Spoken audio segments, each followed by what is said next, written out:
They said he looked out of place. Not dangerous, just strange. Just an old man sitting under a skylight in the mall food court, sipping burnt coffee with one hand resting on a camo tote bag that had clearly been through more than TSA. No one remembered his name, not even the vendor who sold him that coffee every day for 3 years. To most, he was just that camo guy who always sat near the fountain, always alone, always quiet. Until one day, he didn't show up. The janitor noticed first, then the security team. And when they found him in his small assisted living room, still wearing the same jacket he'd worn to the mall, the paramedics said it looked like he went peacefully. A folded newspaper on his chest. Shoes neatly tucked beside the bed. But it wasn't until the nurse went to collect his personal effects that someone finally opened the shadow box hanging crooked above his nightstand, sealed shut with aging tape and silence since 1972. Inside were medals even the attending officer didn't recognize. A letter, yellowed but pristine, bearing the hand-inked signature of a commanding general. And in that moment, the story of that camo guy stopped being ordinary. If you agree that respect should never come too late, that it shouldn't take a signature in ink to recognize a signature in sacrifice, then like and subscribe, because what you're about to hear deserves to be remembered. The real story begins 5 days earlier, when he was still alive, still walking slowly between Sears and the food court, still clutching the old tote bag that carried nothing but a sandwich, a thermos, and a decades-old VA notebook with water-stained corners and entries in block letters.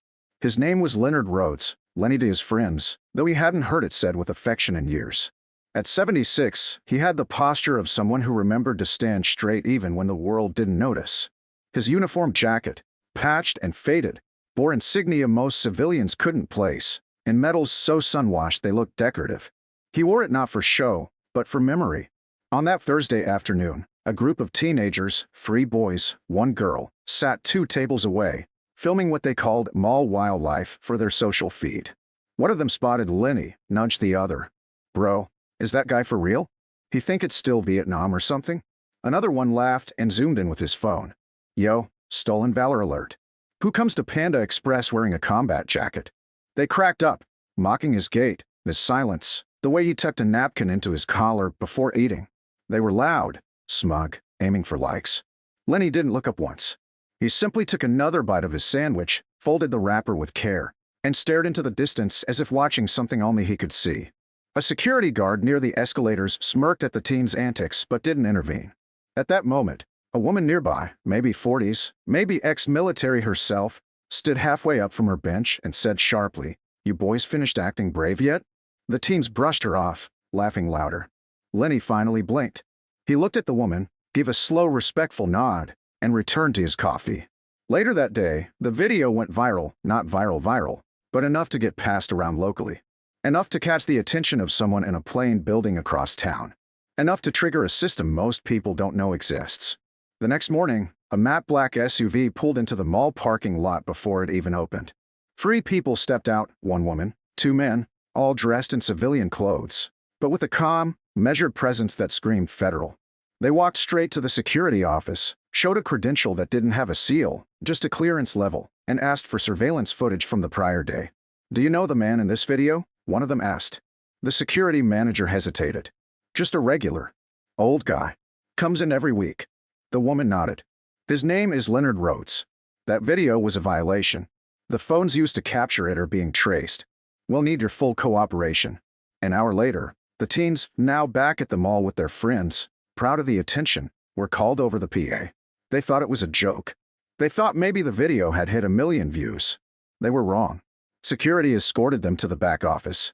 Waiting for them were the same 3 individuals, and a printed still frame of the video, now watermarked with a federal tracking code. "You recorded and uploaded footage of a protected identity," the woman said. "You'll turn over your devices. Now." One of the teens stuttered. "Protected what?" She looked them in the eye. "You filmed a decorated veteran with a black file clearance. You posted a man whose history is not public for national security reasons. That video? It's gone. And you're lucky it's us asking and not someone higher." The boys went pale.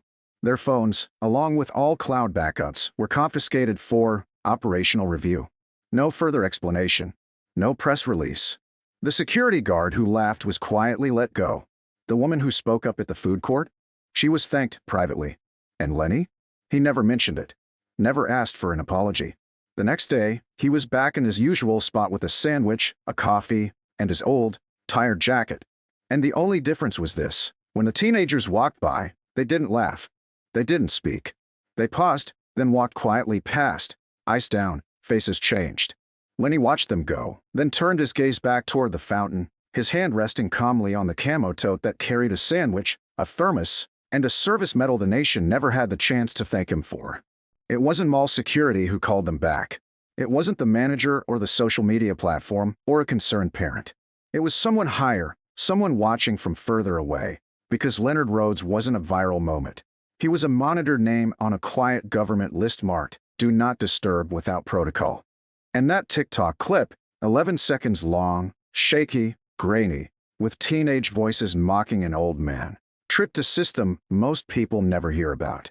By 8:07 a.m. the next morning, the mall service corridor was locked down, and a black, unmarked van with no tags was parked behind the loading dock. Inside it, 3 federal liaisons in plain clothes ran through surveillance logs while sipping burnt vending machine coffee and speaking in the clipped tones of people who'd done this before. Their lead, Dana Hoyt, tall, precise, with a background that didn't quite fit into a resume, reviewed the printouts from the mall's camera network and pointed at the timestamp. "Here," she said. "That's when it went live. Right after he finishes his sandwich." Her voice never rose, but the temperature in the room felt like it dropped 10 degrees. "He's still active in our legacy watch list. If anyone deserves the shield, it's Rhodes." By 9:42 a.m., the teenagers were back in the food court, basking in their shallow celebrity. Their phones buzzed with reposts, likes, and snarky comments. One of them wore sunglasses indoors. Another kept checking the view count. They didn't see the plainclothes officers arrive. They didn't notice the security guard approach until he leaned in and muttered, "You 4 need to come with me." Now, they assumed it was about another video opportunity, another joke, but then they saw the hallway. No laughter, no crowd, just beige walls, locked doors, and 3 strangers in tailored slacks waiting with folded arms and quiet authority. "Sit," Dana said, and they did. She laid the printed frame from their video on the table. Lenny's profile, mid-bite, eyes tired but focused, the metal stitched over his chest pocket just barely visible. "Do you know who this is?" They gave a shrug. "Some old guy, probably faking it." Dana leaned in. "That man's service file predates digital archiving. He's one of the last surviving handlers from Operation Hollowstep. That's classified even to half the Pentagon. And you filmed him, posted him, mocked him." One teen scoffed, nervous but trying to sound tough. "We didn't do anything illegal." Dana's gaze sharpened like a blade. "You violated Section 702 of the Silent Witness Doctrine. You disclosed a protected intelligence veteran with an active monitoring designation. That means we have the legal authority to seize your devices, erase the digital footprint, and investigate your networks for breach potential." Their faces changed instantly, from smug to pale, from bold to blank. One tried to speak, stumbled over the word sorry. But Dana continued, "You didn't just film an old man.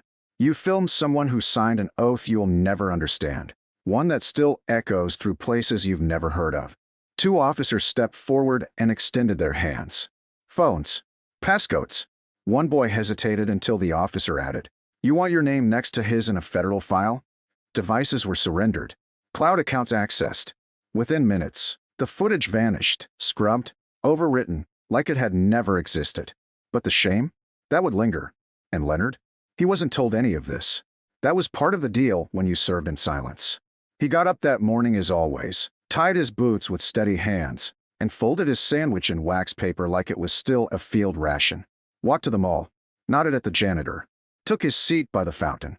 He didn't know that across the mall, the same teenagers were watching him now, not with cameras, not with cruelty, but with something new. Uneasy quiet, regret. A silence that hung between their cheap sneakers and his combat boots like a line they weren't allowed to cross anymore. Lenny didn't stare them down. He didn't speak, just sipped his coffee and turned his gaze to the skylight, where morning sun cut through dust like memory through noise. They watched him, hoping maybe he'd acknowledge them, maybe crack a smile, say something. But that wasn't his way. Real warriors don't need to be loud. They just outlast you. Dana Hoyt stood at the second-floor rail, watching it unfold from above, arms crossed. "Let them look," she said to no one in particular. Let them see what quiet looks like when it's earned. And as the teens walked out of the mall later that day, phones lighter, heads lower, jokes gone cold, the only thing louder than the silence was the weight of what they didn't know they had almost destroyed.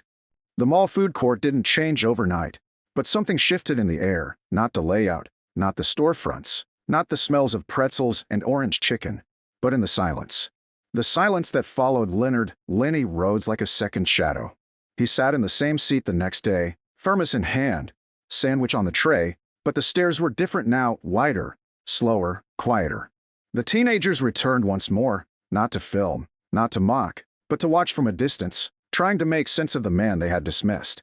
They brought coffee this time, 2 cups, still steaming, one placed carefully on the edge of his table, slid across like a peace offering. Lenny didn't flinch. Just looked at it, then at them. No smile. No nod.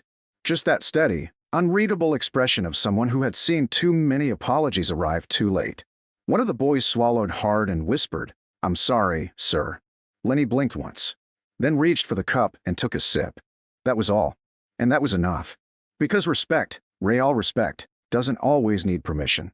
It just needs to be witnessed. 3 days later, Lenny was gone. Not violently, not publicly, just gone. Found by his neighbor, peacefully slumped in his recliner, television still glowing, a bootlace still half-tied in his hands. No big send-off. No headlines. But the notice made its way through channels that don't run on news feeds. Dana Hoyt showed up at the door with a sealed envelope and a transfer authorization. He had a flag on file, she told the nurse who found him, and a burial directive under Special Legacy Code 73A. The nurse didn't understand it, but she did remember his room, neat, plain, quiet, except for that shadow box on the wall, the one that had always seemed too heavy for its size. And when they opened it, medals that had no public records, foreign citations, a commendation from a president no one talks about, and tucked between them, folded tight and untouched, a letter signed by a general, ink faded but still legible. "You did more than we ever asked. And you never asked for thanks. That's how I know you were the right choice." The news never ran a story. But a black SUV did appear at the mall one morning, parking quietly near the side entrance.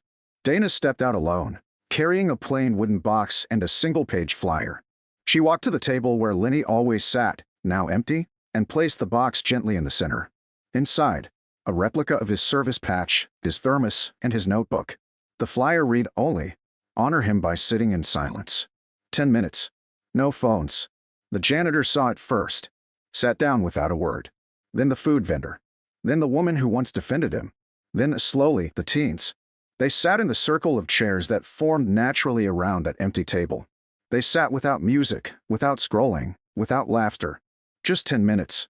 No sound. Just memory. Just air filled with the weight of what one man never said, but always stood for. And as they stood afterward and filed away one by one, no one looked at the box. They didn't have to. They felt it. Felt what it meant to be in the presence of something you almost never understood, but could no longer deny. Later that evening, the mall manager found a folded napkin under the table, smeared with pen ink. It read, "Don't apologize to me. Apologize to the silence you laughed at." They framed it. Hung it on the wall near the food court fountain. No plaque. No explanation. Just the napkin. And if you didn't know, you didn't ask. But the ones who knew, they sat a little straighter, walked a little quieter.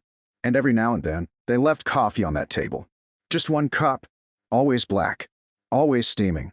For the soldier they thought was no one, until they learned what it means when a man wears his silence like a medal.